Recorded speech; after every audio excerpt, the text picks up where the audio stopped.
Welcome to the Scientific Montessori podcast, where we translate the latest academic research into Montessori-aligned practices and share insights to make parenting dramatically easier. This episode brings you the audio version of our article, The Scent of Home. To explore more articles, visit scientificmontessori.com.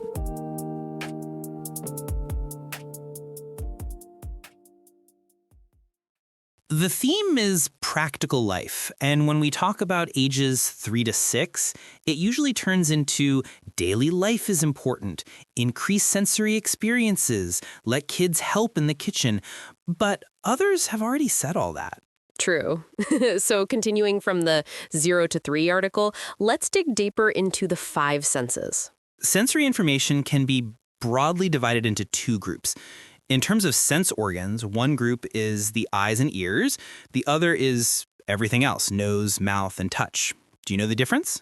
Sight and hearing versus smell, taste, and touch? Well, I don't know. It's like a spot the difference question. Eyes and ears are non-contact senses. That's true. Light and sound can be transmitted through TV or radio, but smell and taste, scents and flavors, can't be transferred as information yet. They can't. You can't express them digitally. You have to be there to experience them. Same with touch. MIT and others are working on it, but tactile sensations still can't be transmitted.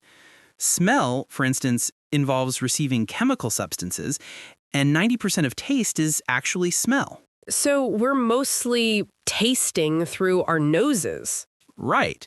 That means smell accounts for 2 of the 5 senses. So today I want to talk about smell, specifically about salmon. The fish, born in rivers, traveling the ocean, returning to rivers. An anadromous fish. Exactly. In Iwate, our prefecture in northern Japan, salmon swim upstream in the rivers. But recently, 97% aren't coming back. Fewer and fewer return each year. Just like people. When we moved to Iwate, I was looking forward to seeing salmon run upstream, but I still haven't seen it. Why aren't they coming back? The cause is unclear, but when people face problems like this, they blame climate change. There's an atmosphere of just say climate change. A while ago it was COVID-19, now it's back to climate change. Basically, blame anything but yourself. A scientific Montessori not selling well in Japan must be climate change, too. Exactly. Blame that and everyone nods, ah yes, of course. Anyway, I'm contrarian, so I don't buy it. Right. I wanted to know how salmon actually find their way home, so I looked into it.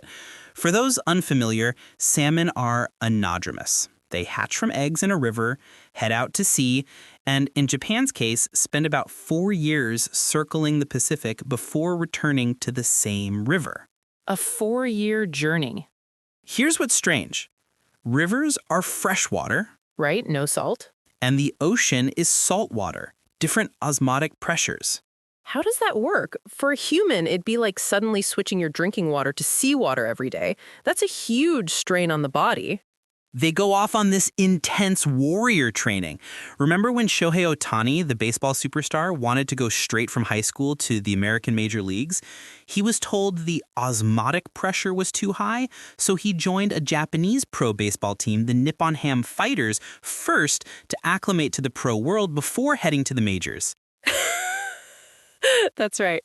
Anyway, over 4 years, salmon traveled toward Alaska up north, through the Sea of Okhotsk, the Bering Sea off the coast of Alaska, spending 4 years training in America before returning to the same river. It's called natal homing. They go that far? About 30,000 kilometers over 4 years. They grow big, and their appearance changes. Beautiful as juveniles, almost delicate looking, but they come back muscular, bulky, totally wild. Of the fish, not Ohtani. Yes, their faces and bodies become rugged. You can tell they've been through training. Surviving in the ocean is tough with sharks and other dangers. Yamame trout, a type of trout native to Japan, are also anadromous. Some stay in the river while others go to sea. And the difference is obvious. The ones that went to sea look truly wild. Right. They travel all that way and return home in glory to their hometown. So you'd wonder, how do they find their way back? Seriously, 4 years, all that distance. How do they remember their home river? Exactly. They're not booking tickets like humans, flying from America, connecting through Tokyo, then taking a regional flight to our local airport. There are no signs in the ocean saying 200 kilometers to go. How do they do it? Maybe like migratory birds? Do they have an internal compass? That possibility has been suggested. The answer is a magnetic compass and smell. The compass part is still hypothetical. They mainly rely on smell to navigate. What do you mean? How could they smell something so far away in the ocean? Most people don't know this, but fish choose paths and directions by smell. More than 2/3 of a shark's brain is devoted to smell. Really? That's how they detect a single drop of blood from several kilometers away. Scary. You shouldn't go in the ocean with an injury. You'll end up in Jaws. That ominous dun, dun, dun theme from Jaws, it's been playing for kilometers already. The shark knew there was blood and came looking. Terrifying. Fish are fish. Fish have incredibly powerful senses of smell. So if salmon aren't coming back, the scent has either disappeared or been disrupted. They're lost. And did they lose their sense of smell from COVID? No. So it's not climate change or COVID. I doubt warming changes smells that much. My hypothesis, it's synthetic chemicals. Fragrance compounds in laundry detergent and fabric softener, scent compounds in chemical fertilizers and pesticides. Those accumulate in rivers and erase the scent of the salmon's home. That might be true. People return to their hometown sometimes, right? If you have one. When you go back, there's a smell. Ah, that's nostalgic. Places have their own scent. Absolutely. Smell is tied to memory. Smell carries an enormous amount of information, even if we're not conscious of it. When you stay in one place, your nose adapts and your brain stops actively perceiving it. But go somewhere different and the smell is strong. India probably has an Indian smell. America has an American smell. Each place has its scent, a mix of food culture, climate, humidity, and more.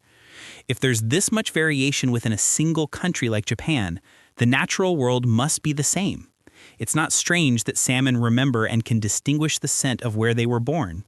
I see. A hot topic lately is bears coming down from the mountains into human areas. Bears apparently have a sense of smell 7 times sharper than police dogs. Yet people are running into them unexpectedly. It's strange.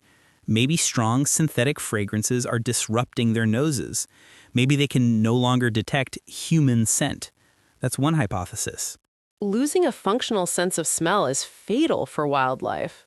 For wild animals, smell is essential for finding food and avoiding danger. Bears fear fire, and they can detect a distant fire by the smell of burning.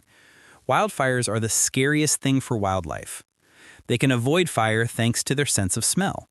So, to bring it back, your hypothesis is that synthetic chemicals may be having a significant impact on wild animals' sense of smell? There doesn't seem to be research on this yet. Well, unfortunately not. Smell varies widely among animals. Their olfactory abilities and how they use them differ from humans. I gave examples of bears and fish, but the importance of smell differs for each species. Let's talk about smell for humans, specifically for 3 to 6-year-olds.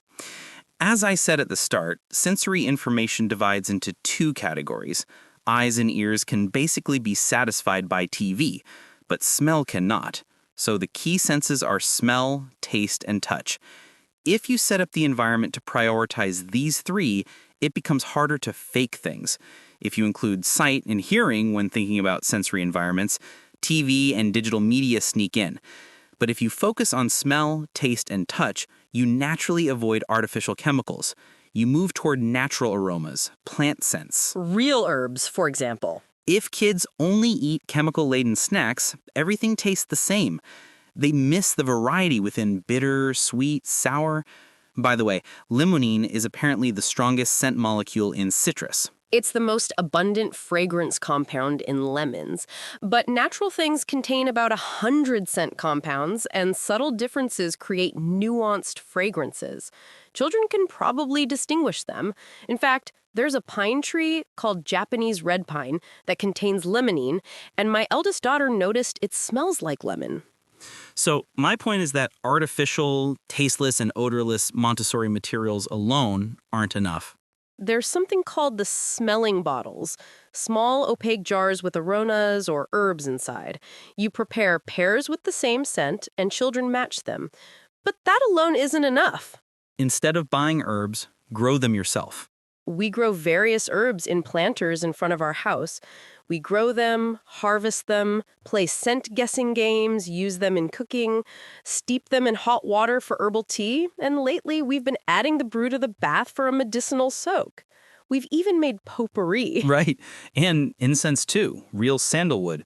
Creating an environment that delights the sense of smell in many ways is part of living a more intentional life. If you're familiar with natural scents, you'll notice when something smells chemically off. As I mentioned, natural fragrances contain many compounds. To recreate a rose scent and perfume, you need floral notes, woody notes, citrus notes, many elements. True. And building vocabulary around that helps. Terms like woody and floral exist, but the natural world is broader. Even within citrus, plants differ. For instance, Japanese pepper, called sansho, is in the citrus family. That sansho aroma comes from citrus origins. The spiciness of sansho berries and the sourness of citrus belong to the same family. This connects to cooking. That's why sansho pairs well with strawberries. That's interesting. It seems odd at first, but it's the same principle as strawberries going with oranges. Like the idea that foods grown in the same place during the same season taste good together. Vegetables grown naturally are different, even at the chemical level. Phytochemicals, the smell and flavor differ. If you train your nose properly, you start noticing these things. I think children have incredibly sharp senses of smell and taste. They say, "It stings," right away. They love meat braised in red wine, and adding just a little cardamom changes how eagerly they eat curry. Oh, spices are another way to enrich the olfactory environment at home. Cumin and coriander aren't spicy, so they're easy to use. Spices let you enjoy combining scents, and they can boost immunity. In old Europe, there were medical professions focused on creating pleasant scents.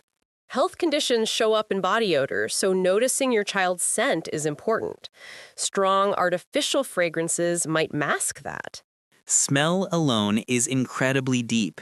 Summing it all up as increased sensory experiences says almost nothing. What I wanted to convey today is create an environment that truly delights your child's sense of smell.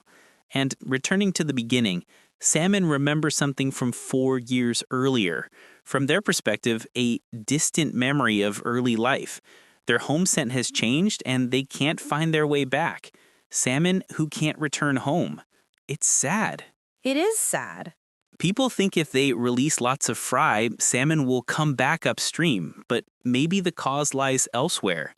Humans need to reduce the synthetic chemicals we produce. We need to cherish the beautiful chemicals that nature creates. They may seem similar, but they're fundamentally different.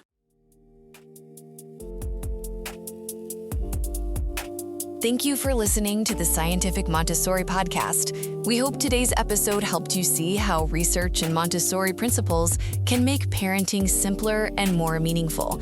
For more articles and resources, visit scientificmontessori.com and join us again next time.